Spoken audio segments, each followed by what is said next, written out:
Morning friends, आज हम insurance के बारे में देखेंगे कि हमें इंश्योरेंस करवाने के लिए किन किन बातों का ध्यान में रखना चाहिए। जैसा कि हम सब जानते हैं कि बीमा किसी भी संस्था या व्यक्ति के लिए आर्थिक जोखिम से सुरक्षा प्रदान करता है। यदि हम बीमा करवा लेते हैं तो भविष्य में होने वाली हानि से काफ़ी हद तक बच सकते हैं, लेकिन बीमा करवाते समय हमें कुछ बातों का ध्यान में रखना चाहिए ताकि जिससे हमें भविष्य में होने वाली आर्थिक सुरक्षा से सुरक्षा प्राप्त हो जाए। तो इसमें हम नंबर 1 हम जो कुछ पॉइंट्स देखेंगे जिसके द्वारा हम समझने का प्रयास करेंगे कि किस तरह से हम बीमा करवाकर अपने जोखिम को कम कर सकते हैं। तो इसमें हम पहला पॉइंट हमारा ये लेंगे कि बीमा करवाने के लिए व्यक्ति वास्तव में जोखिम से घिरा हुआ होना चाहिए। यदि जोखिम नहीं तो बीमा नहीं, क्योंकि बीमा जो है जोखिम से बचने के लिए किया जाता है। तो बीमा कभी लाभ कमाने का साधन नहीं माना गया है, क्योंकि बीमा के द्वारा हम होने वाली भावी हानि से जोखिम सुरक्षा प्राप्त कर सकते हैं।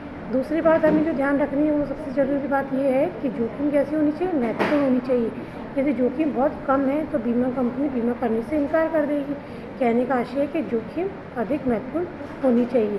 जितनी अधिक जोखिम होगी उतना ज़्यादा बीमा कंपनी उसका प्रीमियम लेके आपको जोखिम सुरक्षा प्रदान करने का प्रयास करेगी। नंबर 3 जो बात हमें ध्यान रखनी है वो ये हो जाती है कि जोखिम महत्वपूर्ण होनी चाहिए। महत्वपूर्ण का आशय ये है कि जोखिम जो बीमा संपत्ति से जो महत्वपूर्ण स्थान रखती है, जोखिम महत्वपूर्ण होनी चाहिए। सपोज करिए यदि आग लगने से होने वाले के लिए हम अग्नि बीमा करवाते हैं तो उसमें आग लगने का क्या बड़ा कारण माना गया है जो अग्नि बीमा को प्रभावित करेगा। इसी तरह से नेक्स्ट हम पॉइंट ले सकते हैं, जोखिम अनेक होनी चाहिए। कहने का आशय है कि यदि हम व्यवसाय में बीमा करवा रहे हैं, जैसे मान लीजिए हम जीवा निगम से बीमा करवाते हैं, अपने जीवन का बीमा करवाते हैं, तो जीवन को भी अनेक कारणों से संकट हो सकते हैं। जैसे मान लीजिए किसी को अटैक पड़ जाए, शुगर है, डायबिटीज़ है, या किसी भी अनहोनी एक्सीडेंटल व्यक्ति की मौत हो सकती है। तो जीवन के संदर्भ में अनेक जोखिम हो सकती है जिसके कारण व्यक्ति की मृत्यु हो सकती है।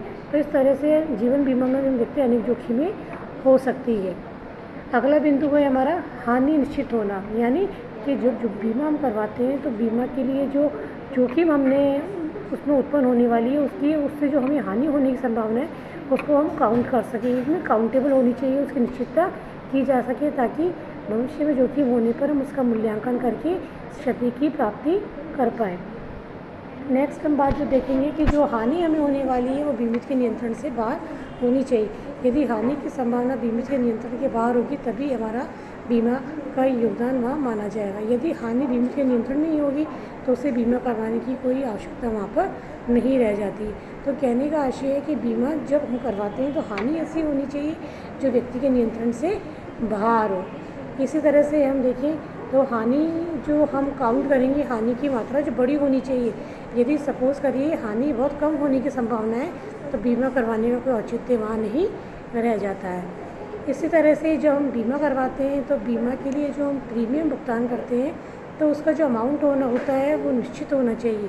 यानी प्रीमियम ना अधिक होनी चाहिए ना बहुत कम होनी चाहिए। यदि प्रीमियम बहुत कम होगी तो बीमा कंपनी को फ़ायदा नहीं होने वाला है। यदि प्रीमियम बहुत ऊंची होगी तो व्यक्ति ज़रूरी नहीं उसको भुगतान कर पाए। तो कहने का आशय है कि जो प्रीमियम आप चुका रहे हो उसकी लागत उचित होनी चाहिए, यानी वो उचित प्रीमियम होना चाहिए। प्रीमियम आप चाहें तो मासिक स्तर पर, त्रैमासिक, 6 माही या एनुअल एकमुश्त भी जमा करवा सकते हो। तो जितनी अधिक जोखिम होगी प्रीमियम की राशि आपको उतनी अधिक रखी जाएगी। तो बीमा कंपनी प्रीमियम की दर इस तरह से निर्धारित करे कि व्यक्ति उसको आसानी से चुका पाए। इसी तरह से अगला बिंदु हम देखें, हानि की संभावना गणना योग्य होनी चाहिए। कहने का आशय है कि जो हानि हमें होने वाली है बीमा के द्वारा उस हानि को हम गिन सकें, काउंट कर सकें। यदि हानि की हम गणना नहीं कर पाएंगे तो क्षतिपूर्ति का आंकलन करना मुश्किल हो जाएगा और ये असमंजस स्थिति उत्पन्न हो जाएगी कि कितनी राशि के बराबर हानि का भुगतान किया जाए। इसी तरह से अगला बिंदु हम लेते हैं, हानि एक ही समय में नहीं हो।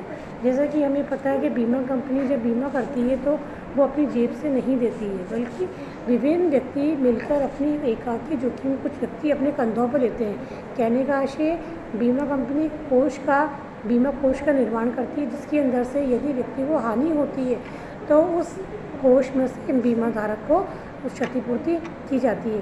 तो एक सबसे बड़ी बात जो हमें ध्यान रखनी वो ये है कि जब हम बीमा करवाते हैं तो हानि सभी बीमा धारकों एक ही समय में हानि होने की संभावना नहीं होनी चाहिए। यदि एक ही समय हानि होने की संभावना हो जाएगी तो बीमा कंपनी के लिए सभी को क्षतिपूर्ति करना मुश्किल हो जाएगा। तो कहने का आशय है कि कम से कम प्रयास ये होना चाहिए कि सभी व्यक्तियों को एक ही समय में हानि ना होने पाए। इसी तरह से एक बात जो हमें बहुत ध्यान रखनी है वो ये ध्यान रखनी है कि बीमा करवाने के बाद भी बीमित को और उसके प्रति पूरा सावधान रहना चाहिए। हर तरह से विषय वस्तु की ध्यान रखना चाहिए।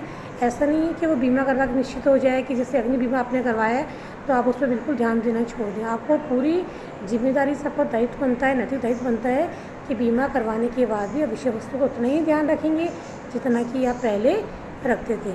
इसी के साथ एक बात जो ध्यान रखनी है योग्य है वो ये है कि बीमा जो हम विषय वस्तु करवा रहे हैं उसमें हमारा बीमा योग्य हित होना चाहिए। यदि बीमा योग्य हित आपका नहीं होगा तो बीमा करवाने का कोई औचित्य नहीं है। बीमा योग्य हित का आशय है कि जो विषय वस्तु का बीमा करवाया है या किसी व्यक्ति के जीवन का बीमा करवा रहे हो तो उसके होने वाली हानि से आपको नुकसान होने वाला है। यदि आपके ऊपर उसका कोई प्रभाव नहीं पड़ता है तो वह आपके लिए बीमा योग्य हित नहीं माना जाएगा। ठीक है, तो इसीलिए हमें बीमा योग्य हित का भी बहुत ध्यान से पालन करना है। और एक और पॉइंट हम जो इसमें ले सकते हैं वो ये है कि बीमा करवाते समय हमें बीमा कंपनी को बीमित विषय वस्तु के बारे में हर वह सूचना देनी चाहिए जो कि बीमा करने के निर्णय को प्रभावित करती है। जैसे सपोज़ करिए यदि बीमा कंपनी आपसे पूछती है जीवन बीमा करते समय आपकी उम्र, आपका डेट ऑफ बर्थ, आपका पारिवारिक हिस्ट्री या आपके माता पिता की उम्र या उनकी कोई बीमारी तो नहीं है, तो इससे संबंधित सभी बातें आपको सत्य बतानी चाहिए। किसी भी तरह का छुपाव नहीं करना चाहिए। यदि आप किसी भी तरह का छुपाव करते हैं या कोई बात जानबूझ कर छुपाते हैं तो ये माना जाएगा कि आपने कपट किया है। कि जैसा हमें पता है बीमा एक अनुबंध है तो ये कपट से प्रेरित अनुबंध माना जाएगा और ये व्यर्थ हो जाएगा। ऐसी स्थिति में आप भविष्य में अगर पता चलने पर क्षतिपूर्ति के लिए दावा प्रस्तुत करने में असमर्थ अपने आप को महसूस करेंगे या आप कहें कि आप दावा प्राप्त करने में आपको परेशानी होगी या नहीं मिलने की संभावना आपकी वहाँ बन जाती है। हो सकता है बीमा कंपनी को ये पता चल जाए कि आपने किसी बात का छुपाव किया तो आपको दावा प्राप्त होने से इनकार किया जा सकता है। और इस तरह से अंतिम बिंदु हमारा बीमा का कानून द्वारा नियमन होना चाहिए। जैसा कि हमारे भारत देश में बीमा का कानून IRDA द्वारा होता है जो समय समय पर बीमा कंपनी की को रेगुलेट करता है, देखता है कि बीमा कार्य कहाँ तक प्रभावित हो रहा है, बीमा सही तरीके से हो रहा है नहीं हो रहा है। तो कहने का आशय देश में हमारे बीमा कानून का समय समय पर नियमन होना चाहिए। तो अंत में आप सभी से यही कहना चाहूँगी कि जब बीमा जरूर कराएं कि वर्तमान में भविष्य अनिश्चित है, अनिश्चितता को हम कंट्रोल नहीं कर सकते लेकिन बीमा करवाया कुछ हद तक कम कर सकते हैं। तो हमारा प्रयास रहना चाहिए कि हर तरह से हम बीमा को अच्छे से नियमों का पालन करें और हर तरह से सद्भावनापूर्ण विश्वास पालन करते हुए सभी सत्य जानकारी बीमा कंपनी को दे पाएँ ताकि हम बीमा का अच्छे से लाभ प्राप्त करें।